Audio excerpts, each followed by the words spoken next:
Karibu sana wapenzi wa michezo. Liverpool, England. Kocha David Moyes amethibitisha kuwa Jack Grealish anasumbuliwa na maumivu ya misuli ambayo yatawaacha kwenye pigo kubwa.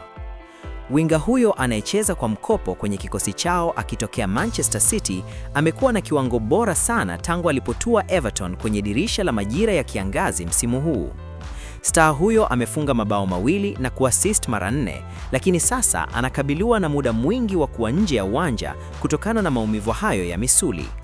Grealish alitolewa uwanjani na nafasi yake kuingia Tyler Dibling, na Moyes alisema ishu ya kumkosa winga huyo ni janga kubwa kwao.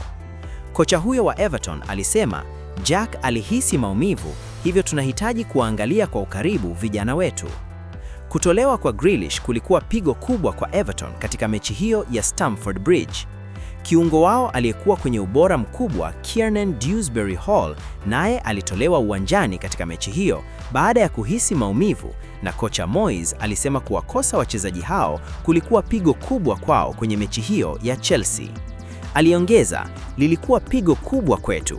Kuwa nyuma kwa mabao 2-0 kulikuwa mtihani mzito kwa sababu Jack alipata nafasi ya kufunga, hakufunga.